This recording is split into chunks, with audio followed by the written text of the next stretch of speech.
How do you feel about the quality of your education here at Southeastern? For the majority of my education, I would say, for what I'm paying for, I guess it's okay. In my general education classes, I've encountered too many of my professors that I wonder how they got a job.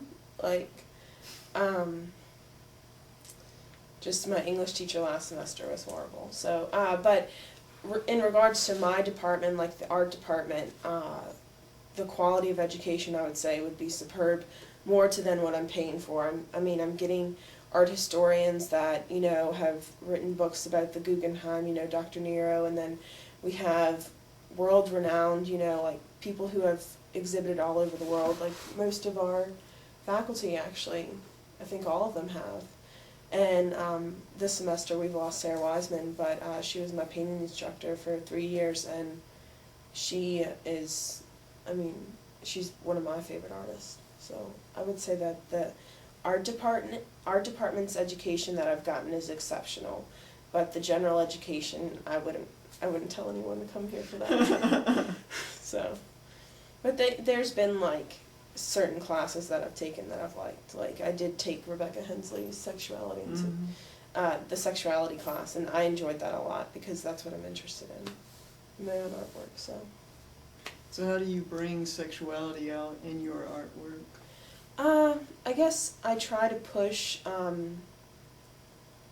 like just I do a lot of layering, like my pieces are like, process based, so I layer this information, whether it be color or paper or images or anything like that. So, like for instance, there's this one painting that is 4 feet by 4 feet, and in the background, when I first came out to my nanny and my mom that I was a lesbian, I started dating Betty Lou Starnes, who's also in the art department, and I was with one of my friends and we went to Linda's toy box and she's like, you have to get something interesting, like you have to get it. So I was like, okay, I'll get this game board. And it was like ecstasy or triple ecstasy for women.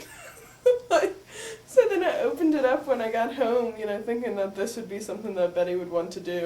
And I'm looking at the cards and they're like totally male-based, like it's nothing that a female would ever be turned on by. And I'm looking at him and I'm like, this is ridiculous.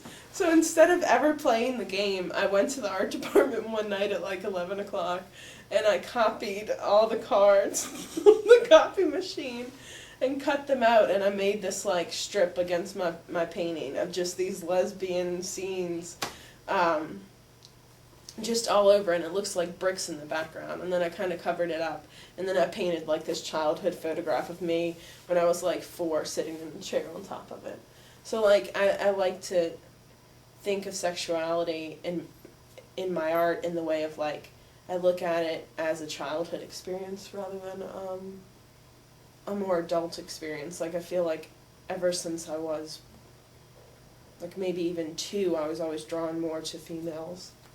So, I don't know. Does that answer your question?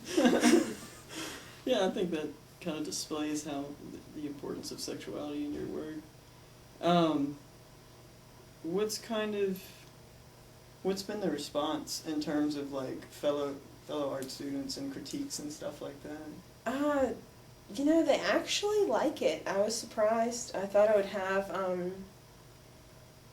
people that would start going on about, like homosexuals going to hell and all that, and I was always prepared for that. Like I always thought that would be interesting, and I always wanted that to happen, but no one ever really argues with me. Like I guess it's because I talk a lot in critiques or something, or I don't know, but they never usually argue with me about it. They're just like, yeah, this is a great painting, and then that's it. So, but in regards to like my professors, Sarah was really impressed that I researched so much and like read so much books about like queer theory, but I haven't finished the books yet, but just researching my idea and then, you know, scavenging through thousands of photographs of me and my brother when we were little, and I think she appreciated maybe not the subject, but appreciated that I cared so much about it, if that makes sense. Mm-hmm. So Definitely. I guess that's it. So, how have budget cuts affected you, I guess, more in terms of the art department, I would imagine?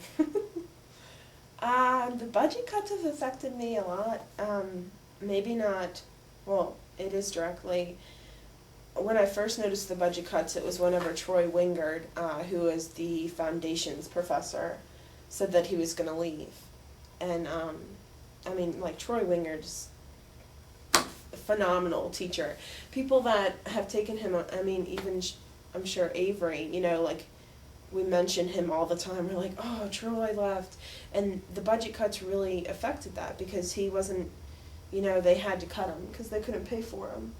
So he moved to West Virginia or Washington or something like that.